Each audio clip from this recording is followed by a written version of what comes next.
Let's examine a possible utility using the Grand Strategy Matrix with respect to Pepsi's product portfolio as of late 2013. The Grand Strategy Matrix looks like this. It's divided by the x-axis by competitive position from weak to strong, and on the y-axis by market growth from rapid to slow. And each quadrant prescribes different strategies for business units that might find themselves falling into one of these four cells. Let's consider each one in the context of Pepsi. In quadrant one, you'll look for products that you might have that enjoy a strong competitive position in the industry and are also in a market growth characterized as rapid. Gatorade currently enjoys such a position for Pepsi. Sports drinks, nutrition drinks, and energy drinks defined the largest growth segment in the U.S. beverage market at present, and Gatorade pretty much defines the industry with respect to sports drinks. What will Gatorade do, or might they continue to do?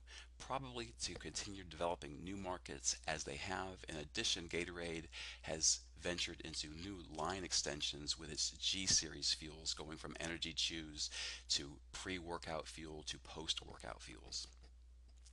Consider another circumstance where a firm also enjoys rapid market growth, but not such a good market position. And that product in Pepsi's portfolio would probably accrue to its energy drink AMP. It has not done that well in the market that's basically defined by Red Bull. What's prescribed in this market is more market development, market penetration, product development, and the like. And what AMP has done recently and probably will continue to do in the near future is continue trying to define or redefine its market by looking at X game type of sports, NASCAR, mixed martial arts, trying to find a new fit for its energy drink with new types of customers. In addition, what AMP has done and will likely continue to do will be to focus on further developing its products, and at present it has three very succinct types of drinks, going from energy focused to an active focused drink to a boost drink, all of which have different types of additives.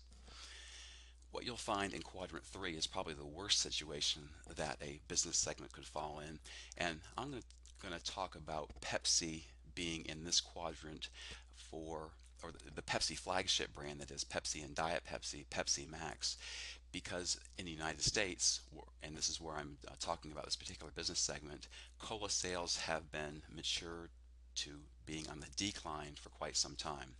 Moreover, in 2012 and 2013, Pepsi has lost considerable market share to Coke, and that's pretty well documented in the business press.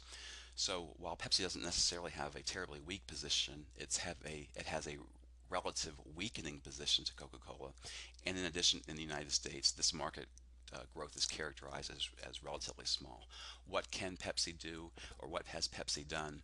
In the last 2 years, they've announced laying off up to 3% of their workforce globally and trying to cut costs.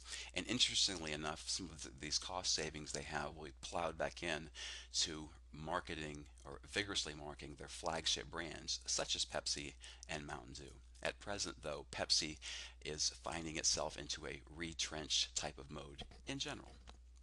The last quadrant we'll look at is a business unit that finds itself in a strong competitive position, but in market growth characterized as being slow. And we would find here Pepsi's Doritos division, which has been a division that has had a fairly slow market growth of late, but holds a very strong competitive position in the types of products that Doritos sells.